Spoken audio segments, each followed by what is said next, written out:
Hi all welcome to Shaz world. അപ്പോൾ നമ്മൾ വന്നിട്ടുള്ളത് വളരെ സിമ്പിളായിട്ട് നമുക്ക് ഉണ്ടാക്കാൻ പറ്റുന്ന നല്ല ടേസ്റ്റി ആയിട്ടുള്ള ഒരു കുക്കർ മധുഹൂത്തിൻ്റെ റെസിപ്പി ആയിട്ടാണ്.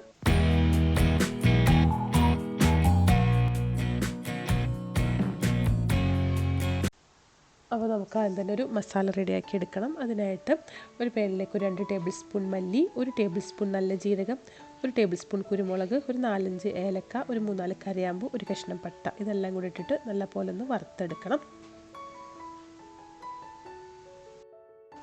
അപ്പോൾ അതേ ഒന്ന് ചെറുതായിട്ടൊന്ന് കളറ് മാറി വരുന്ന സമയത്ത് നമുക്കിനി ഫ്ലെയിം ഓഫ് ചെയ്ത് കൊടുക്കാം. എന്നിട്ട് നമുക്കിത് ഒന്ന് ചൂടാറി കഴിയുമ്പോൾ നല്ലപോലെ ഒന്ന് പൊടിച്ചെടുക്കണം. ഈ ഒരു മസാലയാണ് ഈ ഒരു മധുഹൂത്തിന് നല്ലൊരു അപ്പോൾ ഇതേ ഒരു കുക്കർ അടുപ്പത്ത് വെച്ചിട്ട് അതിലേക്ക് ഒരു 2-3 ടേബിൾ സ്പൂൺ ഓയിൽ ഒഴിച്ചു കൊടുക്കണം.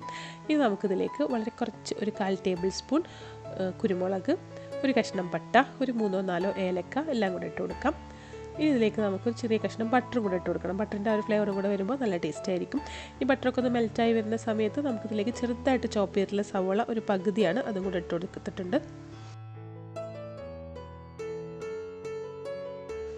ഇനിയിപ്പോൾ ഈ സവോളൊക്കെ ഒന്ന് നല്ലപോലെ ഒന്ന് വഴറ്റി കൊടുക്കണം. സവോളയുടെ കളറൊക്കെ ഒന്ന് ചേഞ്ചായി വരുന്ന സമയത്ത് നമുക്കിതിലേക്ക് ഒരു 5-6 വെളുത്തുള്ളി ഞാൻ തോല് കളയാതെ ഒന്ന് ചതച്ചെടുത്തിട്ടുള്ളതാണ്.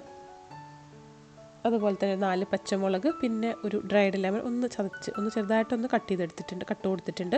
ഇതെല്ലാം കൂടെ അതിലേക്ക് ഇട്ട് കൊടുക്കാം. നല്ലപോലെ ഒന്ന് ഇളക്കി കൊടുക്കണം. വെളുത്തുള്ളി തോല് കളയണ്ട, ജസ്റ്റ് ഒന്ന് കഴുകിയെടുത്തതിന് ശേഷം ചതച്ചെടുത്താൽ മതി. ഒന്ന് ഇളക്കി കൊടുത്തിട്ടുണ്ട്. ഇനി ഇതിലേക്ക് ഒരു പകുതി ക്യാപ്സിക്കം അരിഞ്ഞിട്ടുള്ളതാണ്, ഞാൻ ഗ്രീൻ ക്യാപ്സിക്കാണ് എടുത്തിട്ടുള്ളത്. അതും കൂടെ ഇട്ടിട്ട് നല്ലപോലെ ഒന്ന് ഇളക്കി കൊടുക്കാം. ഇപ്പോൾ അത് എല്ലാം കൂടെ ഒന്ന് മിക്സ് ചെയ്തെടുത്തിട്ടുണ്ട്. ഇനി നമുക്കിതിലേക്ക് ആവശ്യമായിട്ട് തക്കാളിയാണ്. അപ്പോൾ ഞാനൊരു തക്കാളി വെള്ളമൊന്നും ഒഴിക്കാതെ ഗ്രൈൻഡറിലിട്ട് നല്ലപോലെ അരച്ചെടുത്തിട്ടുള്ളതാണ്. അതും കൂടെ ഇതിലേക്ക് ഒഴിച്ചിട്ട് നല്ലപോലെ ഇളക്കി കൊടുക്കുന്നുണ്ട്. ആ തക്കാളിയുടെ വെള്ളമൊക്കെ ഒന്ന് വറ്റി വരണം. അപ്പോൾ ഈ ഒരു തക്കാളിയിലെ വെള്ളമൊക്കെ വറ്റി വന്നിട്ടുണ്ട്. ഇതിലേക്ക് നമുക്ക് കുറച്ച് ടൊമാറ്റോ പേസ്റ്റ് ഇട്ട് കൊടുക്കാം. ടൊമാറ്റോ കെച്ചപ്പ് അല്ല കേട്ടോ, പേസ്റ്റാണ്. 1 ടേബിൾ സ്പൂൺ ടൊമാറ്റോ പേസ്റ്റും കൂടെ ഇട്ട് കൊടുത്തിട്ടുണ്ട്.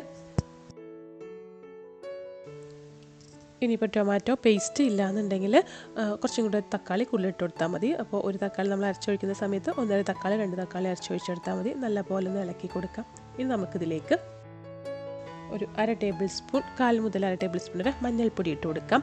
അതുപോലെ തന്നെ ആവശ്യത്തിനുള്ള ഉപ്പും കൂടെ ഇട്ട് കൊടുക്കണം. അപ്പോൾ ഉപ്പ് ഇട്ട് കൊടുക്കുമ്പോൾ എപ്പോഴും ശ്രദ്ധിക്കണം, നമ്മളിതിലേക്ക് മാഗിയുടെ ചിക്കൻ്റെ സ്റ്റോക്കും കൂടെ ആഡ് ചെയ്ത് കൊടുക്കുന്നുണ്ട്. അപ്പോൾ അതിൽ ഓൾറെഡി ഉപ്പുണ്ടായിരിക്കും.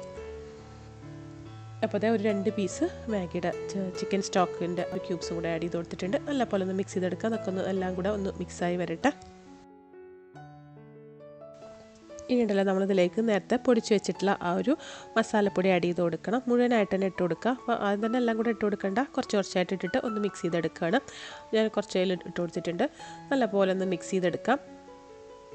അതിനുശേഷം നമുക്ക് വീണ്ടും ബാക്കിയുള്ളതും കൂടെ ഇട്ട് കൊടുക്കണം. പിന്നെ ഇപ്പോൾ നമ്മുടെ വീഡിയോ കണ്ടുകൊണ്ടിരിക്കുന്ന ആരെങ്കിലും നമ്മുടെ ചാനൽ സബ്സ്ക്രൈബ് ചെയ്തിട്ടില്ല എന്നുണ്ടെങ്കിൽ നിങ്ങളിപ്പോൾ തന്നെ സബ്സ്ക്രൈബ് ചെയ്യട്ടോ. അതുപോലെ തന്നെ നിങ്ങൾക്ക് നമ്മുടെ റെസിപ്പീസൊക്കെ ഇഷ്ടപ്പെടുകയാണെങ്കിൽ ലൈക്ക് ചെയ്യുക, ഷെയർ ചെയ്യുക. നിങ്ങളുടെ അഭിപ്രായങ്ങളൊക്കെ നമ്മുടെ കമൻറ്റ് ബോക്സിലൊന്ന് എഴുതി അറിയിക്കുകയും കൂടി ചെയ്യാം കേട്ടോ. ഇനി ഇതിലേക്ക് നമുക്ക് ചിക്കൻ ആഡ് ചെയ്ത് കൊടുക്കാം കേട്ടോ. അപ്പോൾ ഞാൻ കഴുകി വെള്ളം വാർത്തെടുത്തിട്ടുള്ള ചിക്കനാണ്. 1 കിലോ ചിക്കൻ എടുത്തിട്ടുണ്ട്. അതും കൂടെ ഇതിലേക്ക് ഇട്ട് കൊടുക്കുകയാണ്. നല്ലപോലെ ഒന്ന് ഇളക്കി കൊടുക്കണം കേട്ടോ. ചിക്കൻ്റെ കളറൊക്കെ ഒന്ന് മാറി ഒരു വൈറ്റ് കളറിലേക്ക് ആവുന്നവരെ നമ്മളിതൊന്ന് ഇളക്കി കൊടുക്കണം. ഇപ്പോൾ അതേ ചിക്കൻ്റെ കളറൊക്കെ ഒന്ന് ചേഞ്ചായി വന്നിട്ടുണ്ട്. ഇനി നമുക്കിതിലേക്ക് വെള്ളം ഒഴിച്ചു കൊടുക്കണം. ഞാനിപ്പോൾ ഇവിടെ 3 കപ്പ് അരിയാണ് എടുത്തിട്ടുള്ളത്. അപ്പോൾ 1 കപ്പ് അരിക്ക് 1.5 കപ്പ് എന്നുള്ള അളവിലാണ് വെള്ളം ഒഴിക്കേണ്ടത്. അപ്പോൾ 3 കപ്പ് അരിക്ക് നമുക്ക് 4.5 കപ്പ് വെള്ളം ഒഴിച്ചു കൊടുക്കാം. അപ്പോൾ ഞാൻ 3 കപ്പ് സെല്ലാർ റൈസ് ഓൾറെഡി ഞാൻ വെള്ളത്തിൽ ഒന്ന് സോക്ക് ചെയ്തെടുത്തിട്ടുണ്ട് ഒരു അരമണിക്കൂർ. അപ്പോൾ ഈ വെള്ളം ഒന്ന് തിളച്ച് കഴിയുമ്പോൾ നമുക്കിതിലേക്ക് അരി ഇട്ട് കൊടുക്കാം. അപ്പോൾ ഇത് നല്ല ചൂടുള്ള വെള്ളം ആണ് ഒഴിച്ചു കൊടുക്കേണ്ടത്. വെള്ളം നല്ലപോലെ തിളച്ച് വരട്ടെ കേട്ടോ. നല്ലപോലെ തിളച്ച് വരുമ്പോൾ വേണം അരി ഇട്ട് കൊടുക്കാനായിട്ട്. ഈ സമയത്ത് ഉപ്പൊക്കെ ഒന്ന് നോക്കണം. ഉപ്പ് നോക്കുമ്പോൾ വെള്ളത്തിൽ കുറച്ച് ഉപ്പ് കൂടുതലായിട്ട് തോന്നുമ്പോഴാണ് വെന്ത് കഴിയുമ്പോൾ കറക്റ്റ് ഉപ്പായിട്ട് വരിക.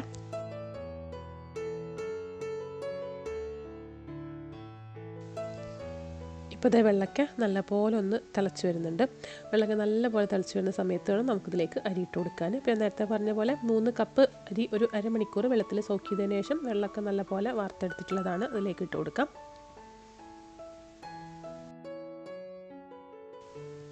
ഇനിയിപ്പോൾ അരിയൊക്കെ ഇട്ട് കൊടുത്തതിന് ശേഷം പതുക്കെ ഒന്ന് മിക്സ് ചെയ്തെടുത്താൽ മതി. ഒരുപാട് ഇങ്ങനെ ഇട്ട് ഇളക്കേണ്ട ആവശ്യമില്ല. പതുക്കെ ചെറുതായിട്ടൊന്ന് ഇളക്കി കൊടുത്തിട്ടുണ്ട്. ഇനി നമുക്ക് ഈ കുക്കർ ഒന്ന് ക്ലോസ് ചെയ്യുന്നതിനേക്കാളും മുന്നേ ഒരു ചെറിയൊരു പീസ് ബട്ടറും കൂടെ ഇട്ട് കൊടുക്കാം. ഇനി കുക്കർ അടച്ച് വെച്ചിട്ട് ഒരു വിസിൽ വരുന്നത് വരെ കുക്ക് ചെയ്തെടുക്കുക. ഒരു മീഡിയം ഫ്ലെയിമിലിട്ടിട്ട് ഒരു വിസിൽ വന്നാൽ ഓഫ് ചെയ്താൽ മതി. ഇപ്പോൾ ഒരു വിസിൽ വന്നതിന് ശേഷം ചൂടാറി എയറൊക്കെ പോയതിന് ശേഷമാണ് ഞാനത് തുറന്ന് നോക്കുന്നത്. നമ്മളിങ്ങനെ തുറക്കുമ്പോൾ ചിലപ്പോൾ മേലെ ഇത്തിരി വെള്ളം കൂടിയ പോലെയൊക്കെ തോന്നും, പക്ഷേ കുഴപ്പമില്ല. നമ്മളിങ്ങനെ ഈ കുക്കറിൽ നിന്ന് റൈസ് ഇളക്കി കൊടുക്കണ്ട, നേരെ ഒരു വലിയ പാത്രത്തിലേക്ക് കൊട്ടി കൊടുത്താൽ മതി. നല്ല ടേസ്റ്റി ആയിട്ടുള്ള നല്ല ഫ്ലേവറുള്ള റൈസാണ് കേട്ടോ. അതുപോലെ തന്നെ നല്ല ചിക്കനും നല്ല ടേസ്റ്റാണ്. വളരെ സിമ്പിളായിട്ട് നമുക്ക് ഉണ്ടാക്കാൻ പറ്റുന്ന നല്ല ടേസ്റ്റി ആയിട്ടുള്ള ഒരു കുക്കർ മദ്ഹൂത്തിൻ്റെ റെസിപ്പിയാണ്. അപ്പോൾ നിങ്ങൾ ഇതുപോലെ ഉണ്ടാക്കി നോക്കിയിട്ടില്ല എന്നുണ്ടെങ്കിൽ ഒരു തവണ ട്രൈ ചെയ്ത് നോക്കൂ കേട്ടോ. അപ്പോൾ നിങ്ങൾ എന്നിട്ട് നിങ്ങളുടെ അഭിപ്രായങ്ങൾ നമ്മുടെ കമൻറ്റ് ബോക്സിൽ ഇവിടെ നിന്ന് എഴുതി അറിയിക്കാം. അപ്പോൾ നമുക്കിനിപ്പോൾ ഇതുപോലെ അടുത്ത നല്ല റെസിപ്പിയൊക്കെ ആയിട്ട് വീണ്ടും കാണാം. അതുവരേക്കും ബൈ.